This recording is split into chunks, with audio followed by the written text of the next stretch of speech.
West Denver. Sleep deprived and heavily caffeinated. All right, let's do this then. This is the Jeff and Bill Show. I don't understand why this is an issue. They don't always agree, but hey, at least they have coffee. Coffee. And each other. I love you, man. God help us. I want to bless him. We need all the help we can get. Now here's Jeff Hunt and Bill Thorpe. The Jeff and Bill Show on News Talk 710 KNUS.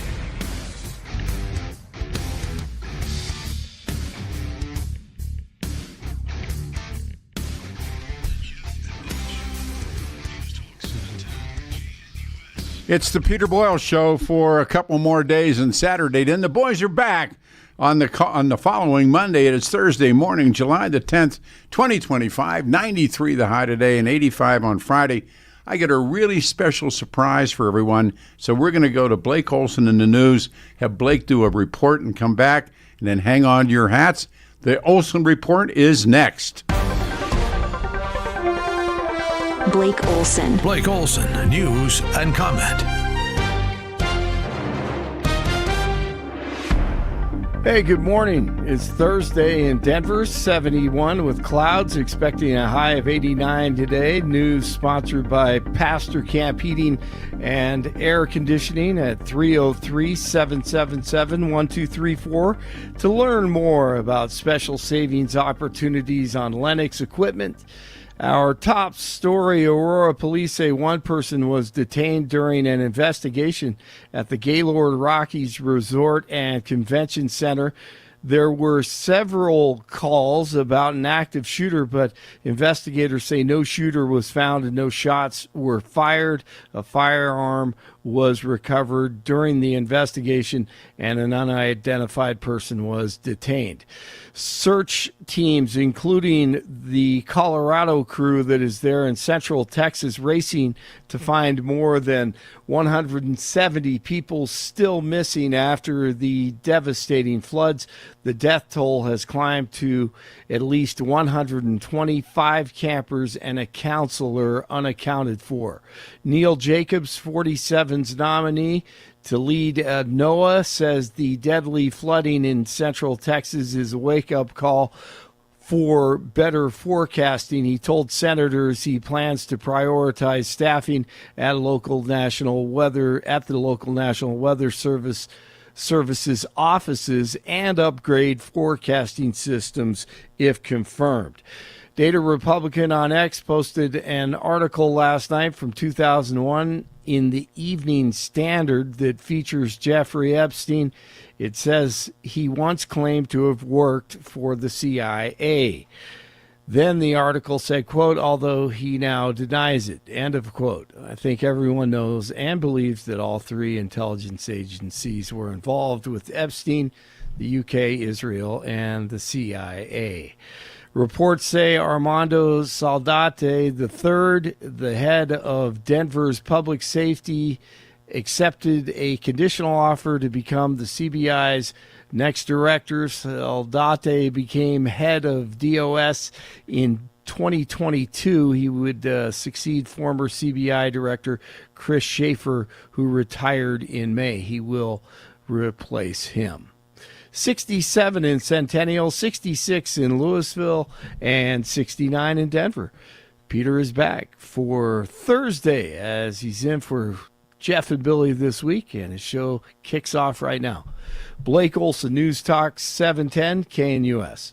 Warm this morning with another hot day for your Thursday, but temperatures a little bit lower than the last couple. As highs today, low to mid-90s. Cold front arrives late. Will be some scattered strong and maybe isolated severe thunderstorms this Thursday afternoon and evening. Lows near 60. Enjoy mid-80s for highs Friday and Saturday. Scattered afternoon and evening storms. Lows near 60. Weather presented by Colorado's Best Roofing. Has hail damaged your home or business? Colorado's Best Roofing offers expert hail damage assessments and assistance with insurance claims. Schedule your free inspection at roofingcolorado.com. Visit roofingcolorado.com today. I'm meteorologist Mark Huer in the 710 KNUS Weather Center.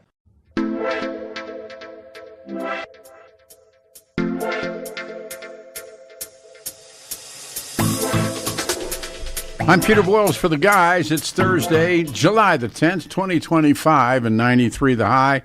And this is a real thrill for me. Ladies and gentlemen, This doesn't happen in broadcasting much, but it does happen with us. Please welcome one of my dearest friends in this business, Tom Martino. Tommy, thanks for doing the morning show with me. And I thought together, I was adding up 9 years. We have 101 years in this business together.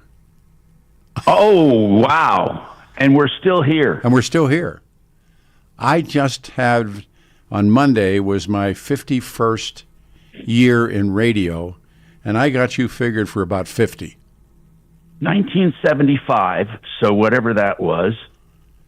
So it's 25 minus, 1975 will give me 50, just at 50 this year. Yeah, so together we have 101 years in this business.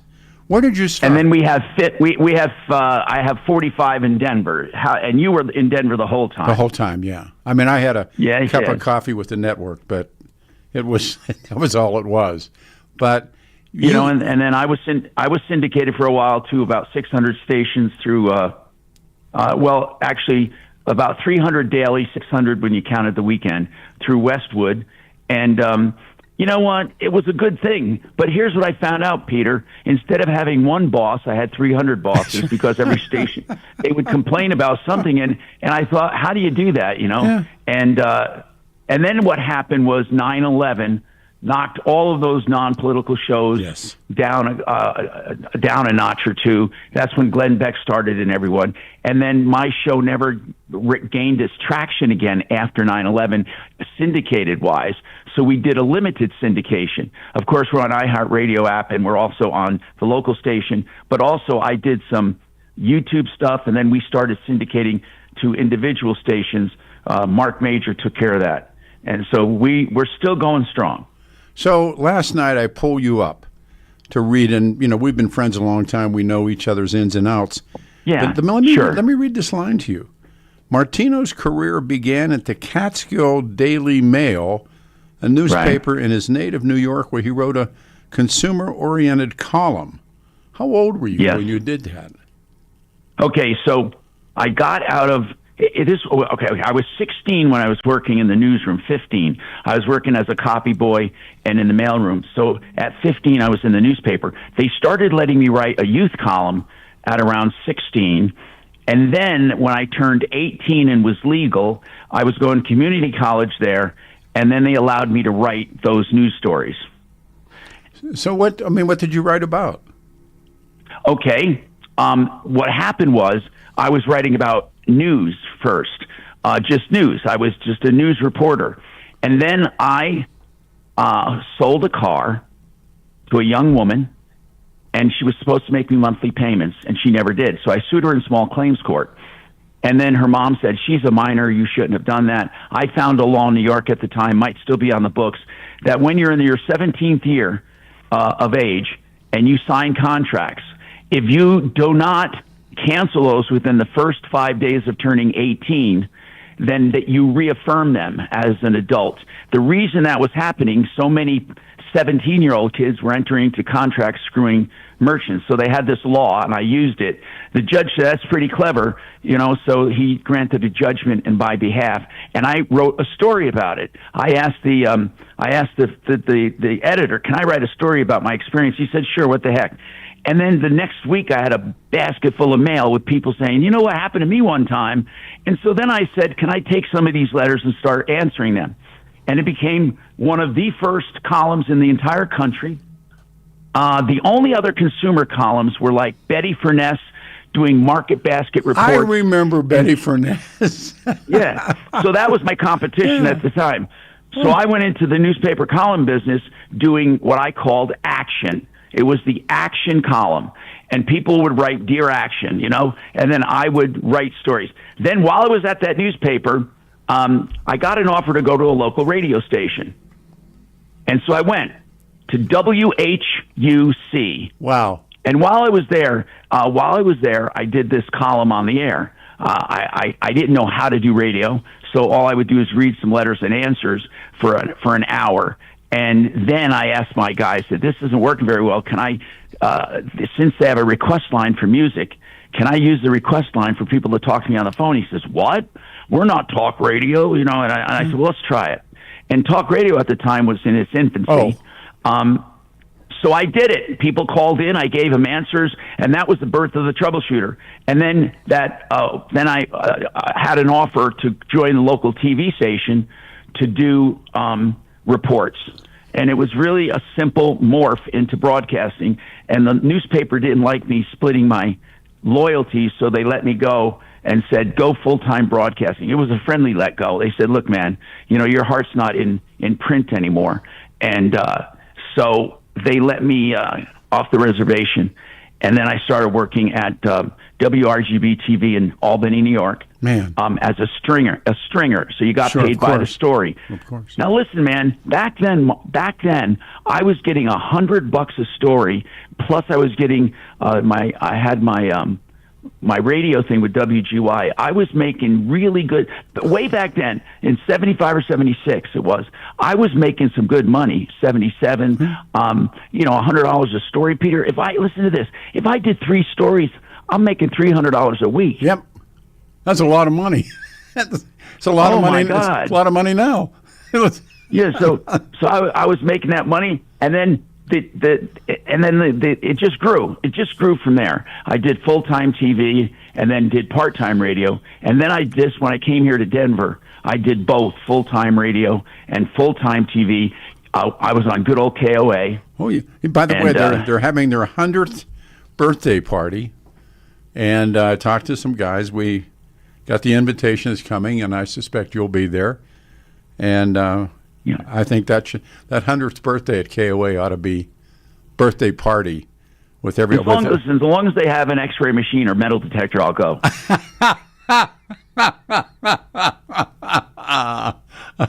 We have had some run-ins, have we not? Not just run-ins personally, but we've had people. Listen, it's not just KOA, but on staff at radio stations. We've had a few murderers, we've had a few people. We've had a lot of, over the years, we've had a lot of weird people pass through our doors. We've had so many scammers. My God, they were going to change the world. And you know how it goes. There's somebody that you and I talked about who is now going to handle a block of Christian radio stations. That I was stunned by that man. Man, I don't know how much we're allowed to talk about, but we talk about whatever I would we think want. that I think I like stations of faith when they do it right. And Salem, for the most part, does a pretty damn good job. But I have to tell you, I thought at least they had not Salem. Now we're talking about this new company that hired this guy. I would think they would do some due diligence. Yeah. However, I want to say this. Okay, all you have to do is ask a few people he's worked with what's going on. But I want to leave this open, and I really mean this. And my wife would want me to mean it too. Sure. And that is, people can have truly reformation and redemption, right? People can change their ways. Do you think?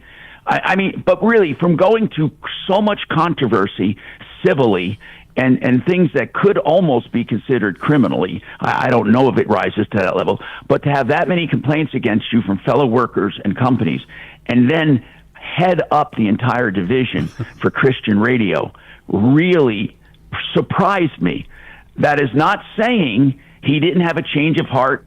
Maybe he had an interview with them and he said, I'm giving my life to Christ, and I gave up all that. And Christian people are wonderful people. They're very quick to forgive, and maybe they did. Maybe he had a confession with him. I don't know.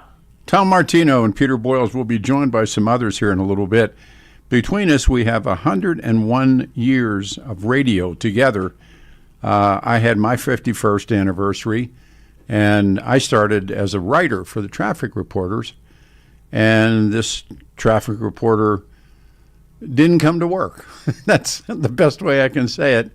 And it was my daughter was born at night, and I remember finally getting home about 3 o'clock in the morning, 4 o'clock in the morning, having a cigarette and a beer in true fashion, taking a look in the mirror and saying, you better get serious now, pal. And I went into work at the AAA Auto Club working for Dan Hopkins, and the traffic reporter did not show up. And I went on the air. and with the late, great Bob Lee, who becomes my mentor. And Bob announces, I told him off air that my daughter was born, and Bob announces it to the city of Denver that I was a new father, and I eventually became a traffic reporter. So everybody sort of backs into this business, don't they? Or at least Peter, people who go into this business to go into it never last.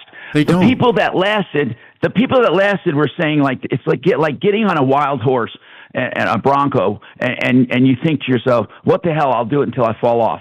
Because there is no, I don't know people who say, I'm going to do this, I'm going to be in talk radio, I go to school, I graduate, I get a show, I build myself up. No, it's people doing everything else in life. That's what makes them interesting. Then they go into talk radio, because to go into talk radio, it truly is like, well, what the hell, maybe I'll last the 7 seconds when they open the chute. You never believe it's going to last, ever. And in many cases, it doesn't last. No, that's right. Right? I mean, I swear to God, for me to be with however 6 ownerships and through it all and not been fired is a miracle. And I have been fired. So, but I always think that it was like radio to me was like the head football coach in the NFL. They're hiring you because someday they're going to fire you. And I had all those years at KHW where you are now. And then, of course, what happened. Like what you said about the 100-year anniversary, if they have a metal detector, we can walk in. But but excuse me, go ahead. I'm sorry.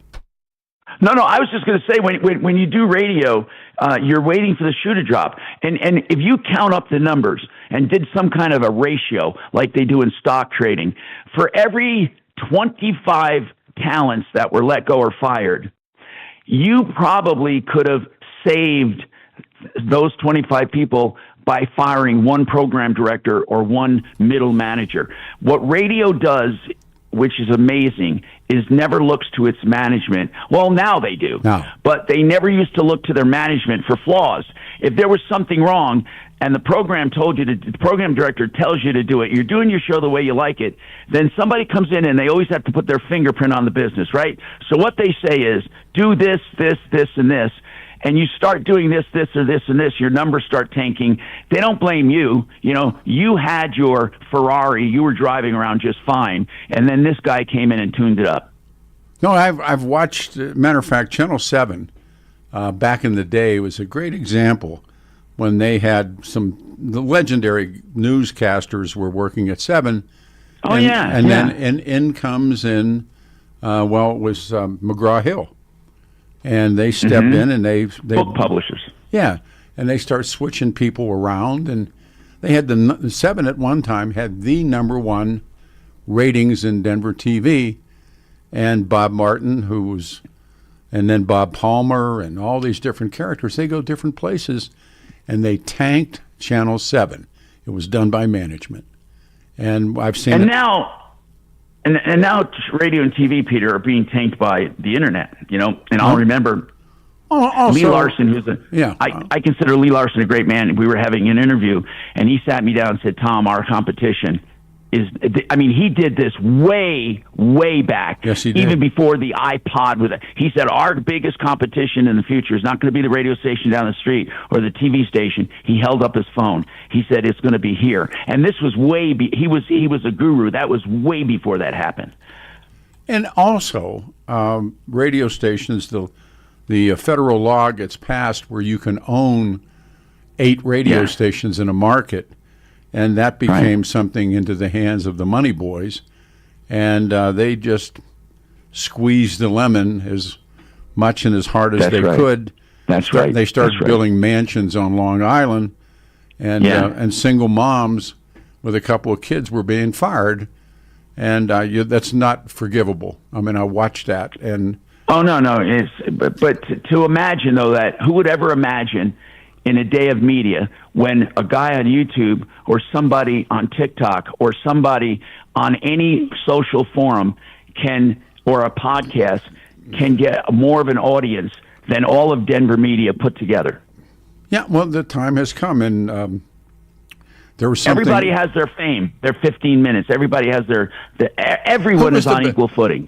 Tom Martino and Peter Boyle's 101 years together, 101 years in radio. We've been together for a long, long time and close friends through thick and through thin. Who was the best? Who was the best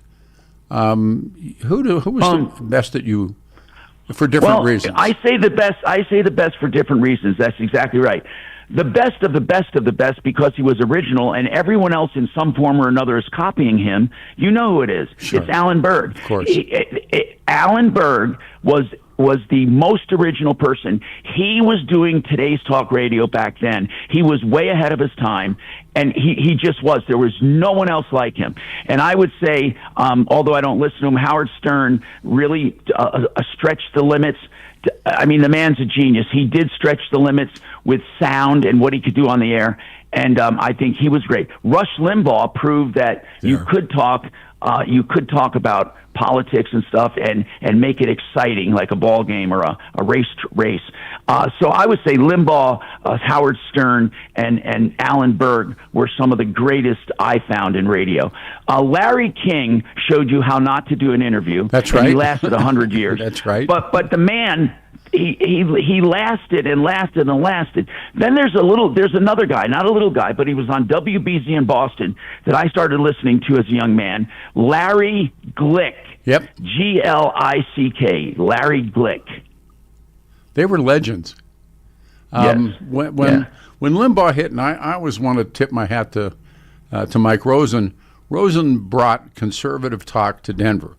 We were all, left of center, liberals. It was who we were. Mike stepped in and changed that. And then when Limbaugh came, Limbaugh was on this radio station first. And he was. That's right. Swamped the radio. They were having a tough time getting him syndicated.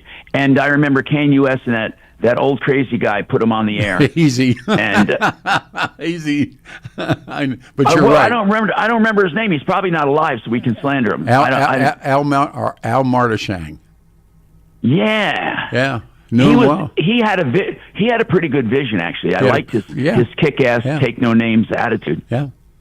And he put. And then but Peter, but then after a while, I don't mind it being an adding machine. I don't mind talk radio being an adding machine, and what they do is count the zeros. I don't mind that at all because but what we're up against compared to what we were up against back then, Peter, everyone listened to me. Everyone listened to KOA. Everyone listened to KNUS that weren't listening to KOA, even though it was a minor second. It was from KOA. And now, as I said, the playing field is so much different. You're fighting against YouTubers and TikTokers and short attention span, and then. Again, I know every generation says this, but I swear to God it's true.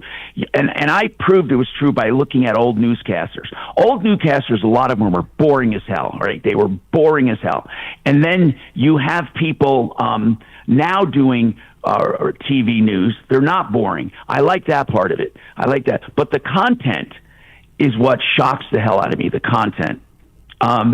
It is so swayed. It seems that everyone needs some kind of a genre or some kind of a bent to get on radio or TV, even where they're supposed to be objective. It's amazing to me. It's just, Peter, I was not allowed to say anything without backing it up. I wasn't allowed to do anything without making sure I bent over backwards for the other parties, and I wasn't allowed to snicker, or I wasn't allowed to give these looks. And I don't want to give out names, but these stations, my God in heaven, if you look at our TV stations, they're trying to mimic their big brothers and sisters. You know what I do? I look at all sources, put it together in a hopper, and hope to come up with some thread of truth in there, because you can take the same story and they're reported any way you want. And then what Channel 9 did with reporting on immigrants, because now listen, again, I don't want to get into a discussion about immigration. I believe immigration is wonderful for this country when done the right way, and what the hell, my parents immigrated here. So but this is what shocked the hell out of me is how they decide. Yeah. And you know they do. They decide we're not going to give a negative bend to any immigrant stories. We're going to be positive. And they ignore things, literally ignore them, or call people liars who bring the news to them. And on the other hand, you have other like Fox tends to want to show the opposite, and then 4 seems to be a little balanced. What I'm getting at is this. You can't trust local media. You just can't trust them. I need to take a pause in being told this is a rare gift. Tom Martino, Peter Boyles, we expect some calls here in the segment. Between us, 101 years. Hard to believe, but I went over and watched him at his remote studio that's incredible. Yeah. And we had talked about maybe doing some help and fill in. After the first couple hours, I took him aside and I said, I can't do this. You have it's like you're juggling chainsaws and bowling balls, and you have people everywhere, and everybody's running around, and I looked at you and I said, I love you with my heart, but there's no way in this world. And listen, and after all these years, I've only gotten one person crazy enough to be able to pull it off when I'm not on, and that's Mark. Yeah. I mean, I'm telling you, Peter, people say, well, you know, he's not you, but they say that about everyone, and then they'll tell him, I wish Tom did more like you. So here's the thing. You're always going to have people who love you and hate you. But I will tell you from an inside perspective, no one can keep the ship afloat like him. And it helped me when I had my fight with cancer here. I mean, I know it's in good hands. Well, I'll tell you what. I even pulled him aside. I said, look, love in my heart, there's not a chance in hell. He said, no. He said, I'll get you to do the big interviews. Well, yeah, where we can just take one shot and one line. One shot, one line. Hold on. Tom Martino, Peter Boyles, return on 710 KNUS.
It's a happy Thursday, everyone. July the 10th, 2025. I'm Peter Boyles. For the fellows, they're back on Monday. 93 the high today and 85 on Friday. With Tom Martino with us, this is really groundbreaking, but I want to bring somebody else into this conversation as well. There are these friendships that exist, and they exist, I don't want to say behind a curtain, but certainly it's not mainstream that these guys hang together. This is really Purifoy, and of course, Purifoy Chevrolet has been a name in Front Range car business. Are you there? Yeah, Tommy, we got Rolly with us. Hey, Rolly, good morning. Thanks for coming up. Good morning. Good morning, you guys. How did you get up this early? Well, you and Tom and I have been friends for how many years? Oh, very long time. There. Tom and I. Tommy, years in this business together. Tommy, can you? Wow! Can you hear? And Rolly? we're still here. And we're still here. Yeah, we're still here. I just had, on Monday, was my 51st year in radio, Right. and I got you figured for about 50. 1975. So whatever that was. So by the way, Tom, can you hear Rolly? Can you hear Rolly Purifoy? Let's see. Let me hear. Go ahead. Rolly, Hey, Tommy, are you there? I can hear him. There, Too bad. I can hear him. too bad. Okay. How long have you two guys been friends? Well, ever since we did radio 34 years worth of Friday stuff. You did. Oh yeah. He became my sponsor. He became my sponsor in 93 or 94. And then, Rolly, you came on as a guest on the show. Remember, every Friday we would transition, and you would be in the hallway waiting to come on, and you would do the automobile talk with Martino. Yeah, we did car day and everything. There was some really rare times in life there. I'll let you know. That was the bit. Yeah, car day. Broly was the original car day. Yeah, he was. And so then we did some things from when we were out on Tamarack out there. That's when it was nuts. We had some good times though. And Tom and I tossed a typewriter. I tossed a typewriter across the studio. I remember that. Yeah, I remember that. And a set of headphones went up against the wall, and guys got it. It was just crazy, but we had a good time, and we got to go a lot of places. I met a lot of people because of you guys, and Tom helped us become a little bit of a household word in the Denver area when it came to Chevrolet. Oh yeah, man. You became big time. Stuff, and so it was a blessing that we really met, and then Tom did a lot of I think dubious things to me. You know, it's kind of weird things. So, standing in a group of 100 people, and he announces that I'm a godfather to one of his child, to Dolce, and it just goes on and on and on. But one of the things I said, Rolly's the kind of friend you want, because when I say Rolly, I just killed somebody, and he says, I'll get the shovel where you want to bury him. we always said, you guys, we always said, a good friend will help you move. A really good friend will help you move a body. Well, when you guys bought Willie Nelson's coach, that was one of my favorites. No, it was George Jones. George Jones's coach. Why don't you tell that story, Tommy? Tell that story about buying that coach. Rolly and I drove to Texas so I could look at a bus, a slightly used bus I was going to buy as an RV, and I always wanted one, and I always wanted one that looked like a Star bus. So George Jones, actual Possum Track Studios, or Possum Track Productions, that was the name of his company, and you could see where they tried to take all the lettering off. He owned this coach, and when I was having it, or not having it, I was detailing it. I found literally pills and pills, loose pills all over the place. I saw concert venues where I thought it was him, maybe a manager. They were checking off thousands of people in hash marks to keep track of the gate, because they got, at that point, I thought it was 20 or 30% of the gate. And I have all these notes, and like a fool, I throw this away, and somebody tells me, do you realize what collectors would have paid for that? The Silver Fox. And for a younger audience, George Jones means nothing, but that man was somebody. They used to call him No Show Jones because he had problems with drugs and alcohol, and of course I did as well, but he would sometimes simply not show up. And but there was a line that said, from Bob Dylan to the Rolling Stones, everybody wants to sound like George Jones. And I think there's something to that. I love George Jones. Yes, there is something to that when you think about it. Yep. Yeah, wow. Yeah, that was a trip. Tom wanted to buy his muscle mat and everything, and I ended up driving it all the way home. So I wanted to get a rise out of Rolly. So we're in Texas. And we stop at this little motel, and you want to talk rednecks. And I walked up to the guy and said, "We'll only be needing one room and one bed." And I put my arm around Rolly, and this guy just looked at us, didn't know what to take of us. His first thought was, why was somebody so good looking like me going with a guy like him?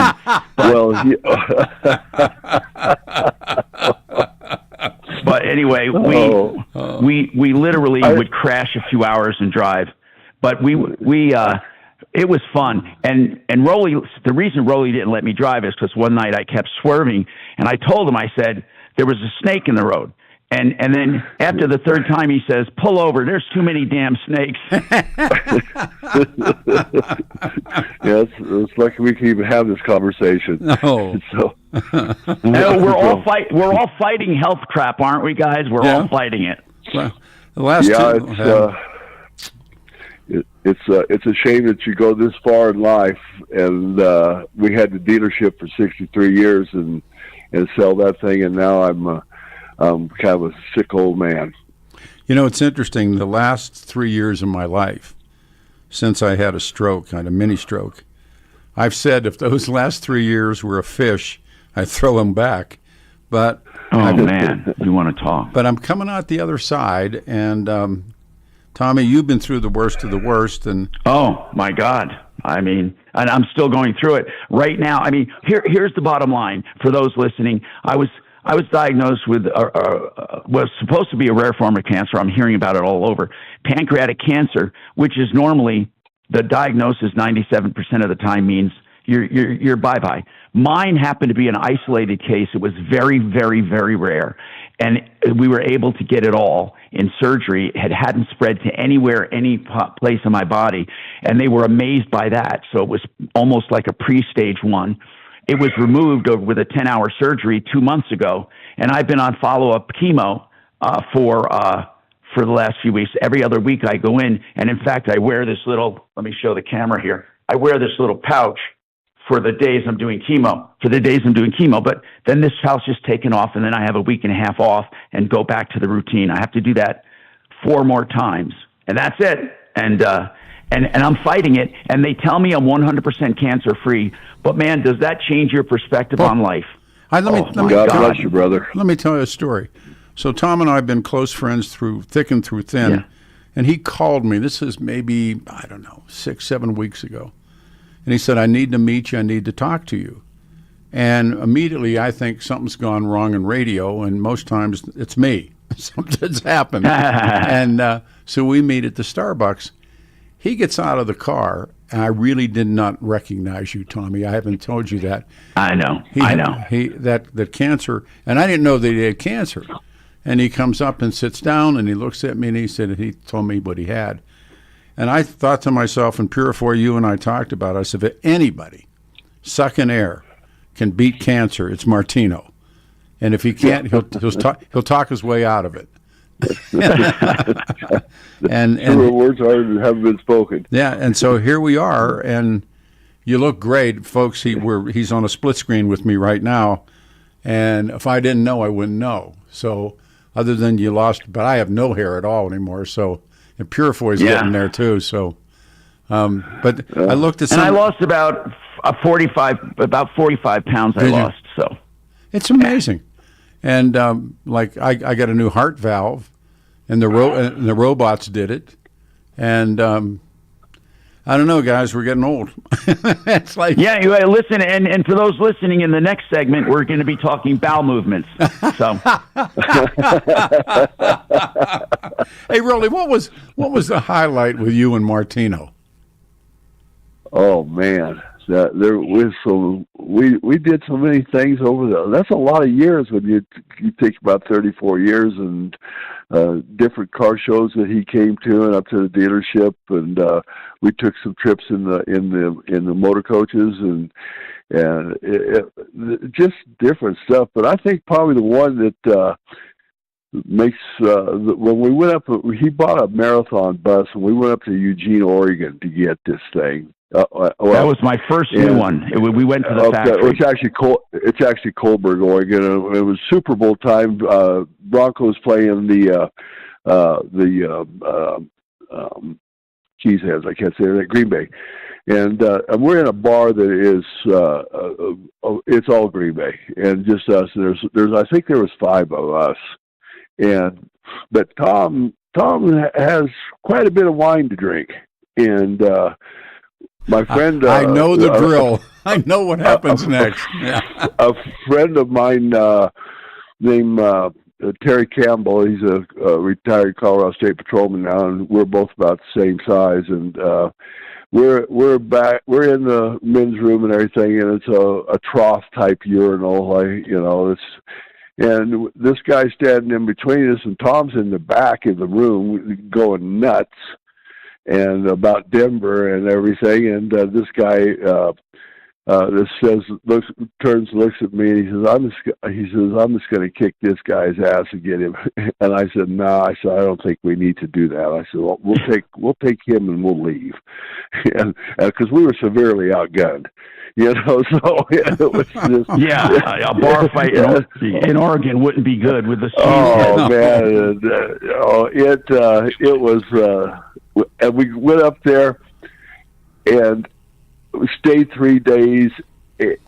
We didn't get the bus at the time. They needed to do something more to it, and we had looked in their pro shop, and they had these wonderful these marathon jackets. Leather jackets, and I said, he says, we're going to have to go home. They're going to deliver it to me. And I said, well, did you pay them? And he goes, yeah. I said, I can't believe you paid for this damn bus and didn't even get the jacket. And then we bought some American coaches, and I had some jackets, really nice old jackets made that said American Coach. And I walked into the show one day, and he's already in there, and he picked up on it right away. And he goes, where did you get the jacket? And I said, well, they were hanging in the closet of the coach. So this stupid stuff. But God, we had some good times. Guys, a lot of road trips. We had a few motor coaches in a train, and we did a trip together back to the Northeast, and we got kicked out of a motorhome park. They literally evicted us. In the middle of the night. No, I think they evicted you, and we had to go along with it. Yeah, that's what it was. But we got evicted. Rolly, final question. We're going to break and come back. Did you run the cannonball? No. We always wanted to try that thing, but God, we would have ended up either killed or in jail. That's all those guys. We've done some pretty stupid stuff with cars on Colorado highways anyway, but I'm glad to say we never did get hurt. We never did hurt anybody else. So I heard someone once said to me, Purifoy ran the cannonball, and that's not true. All right. No, that is not true. I wish I could say it was, but it's not. Everybody hang on. Tom Martino and Rolly Purifoy all together. Peter Boyle, 710 KNUS.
101 years in radio between myself and Tom Martino. I'm Peter Boyles in for Jeff and Billy. They're back on Monday. 710 KNUS. Rolly Purifoy's with us.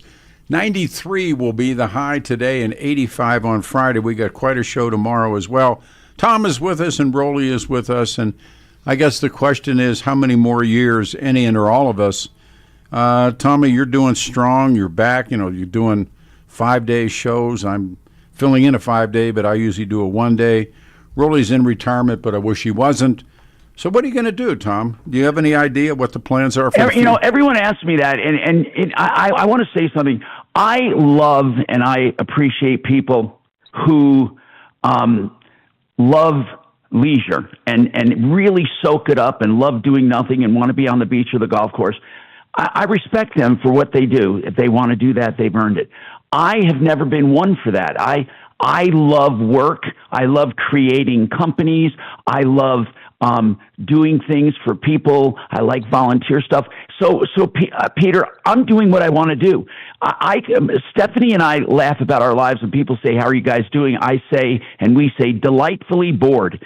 And we can do anything we want. So I like long weekends and short trips, a week here, a week there, and I like exploring with my helicopter places around the country.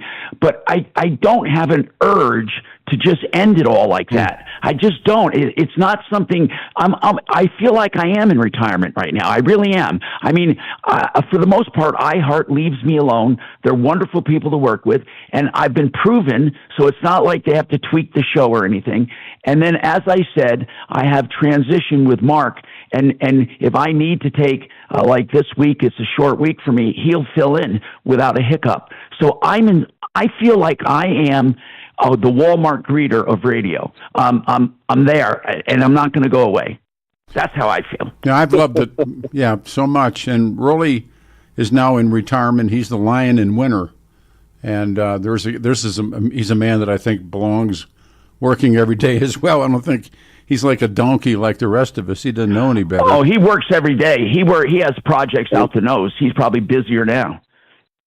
Well, yeah, there's always something to do, and the only thing my dad drove into me a lot of times. He says, "Poor people got poor ways. You got to work," and that's all I really know. That's what I really know how to do. I don't relax very well. No, so there's a guilt that goes along with it if you're not producing. And this is the one. That's right. That's right. There is. And this is the one great love, is this business. And I tried and I couldn't do it. I was compelled to come back and take the weekend gig and then fill in for the fellas, and I missed it so much, and I tried it. Well, you belong here, man. You belong here. And my only concern is what's going to happen overall to local media as social media takes over. I mean, social media is viable. We can't say it's definitely not spit in the wind. It's here. It's here. And the way it's being used, everything from taking pictures of your food to telling them that you're laying on the beach, or convincing people how in love you are with your partner. I mean, these are all vital purposes, right? But somewhere in there, we do get informed of things. You know what people are thinking. I'm all for hate speech, meaning that if some jerk wants to out themselves, we get to know what they're thinking. I'd rather have it that way than being secretly hateful. So I really don't have a problem with any social media whatsoever. I think we have to protect our children from giving away too much information, stuff like that. But I love the state of things, but I fear local media right now, the 3 news stations, I say 3, there's 4, 7, 9, and 4, and I think 31 came up as really doing well. Those 4 stations don't hold a candlestick to the social media. They don't. And they like to tell you they do, but they don't. All you got to do is look at the Nielsen's. The Nielsen's will tell you everything. Yeah. The social is so much more personal too. So it's people want to know. I don't know why I need to look at somebody's plate of food, but I have. Well, the ones that get me are the ones where the couples have to show you everything they're doing. It's like a permanent Christmas card. We used to only have to put up with that crap at Christmas. You get a picture, the ones who send out the picture of the family, and they do a complete autobiography of the family and what they've done all year. The Christmas letter. Yeah, the Christmas card that basically is saying undertones, we're doing way better than you. Yeah, and another one says, our son is doing 30 days on a DUI. They never have anything like that. It's always... And Martha's still in rehab. Yeah. And of course, Bruce promised to give up his mistress. Johnny lost his job. It's they never do that. No, that's true. Well, we ought to do? Put out a Christmas letter, the three of us. Yeah, that would be good, wouldn't it? And just to do exactly that, like Raleigh doesn't feel good again today. I'll include the pit stops at night. Well, I'm getting up for pit stop number 2 right now, and you can check more out on my blog. Yeah, Purifoy boils don't feel good. Oh, and that's and Peter, really, that's all I want now is to feel good. That's what we've That's all I want. I really, here we are, like the old guy sitting on a bench. We got 2 minutes left in the show. An old guy sitting on the bench in the park talking about their health. But I'm starting to feel really good again, and that's scary. Oh, my. We've learned a lot about medicine. We've all talked about that. Yeah. Remember, seriously, we used to talk about fast cars with Purifoy, music, money, and women. You know what we talk about now? We talk about our health. You start realizing, really start realizing, here's what I see with younger people, and I think it's wonderful. I want them, I was old when I had kids, so my kids are still young at 19 and 20. But here's what I love. I love when that generation believes that good health and death are optional. Yeah. In other words, they believe it's a choice. They don't understand that it's not a choice. They will be confronted with serious problems if they don't take care of their lifestyle now. I told my son once when he was going out with a bunch of his friends, he was about 19, I said, if you guys find something I didn't do, for God's sake, come back and get me. I want to go along. Still looking. We got 30 seconds. Rolly, I'll talk to you this afternoon. Tommy's on the air. Are you on the air today, or are you on? He's on. Mark is hosting. I'm going to be co-hosting, so I can duck out when I need to. Because today, like I said, 3 days a week for chemo. This is my second day, and sometimes it knocks me down, sometimes it doesn't. I love you both. Thank you. 710 KNUS. I'm Peter Boyles, Blake Olson's report, and then some more friends. We got a show this morning, and tomorrow, Jimmy Walker, Dr. Daddio.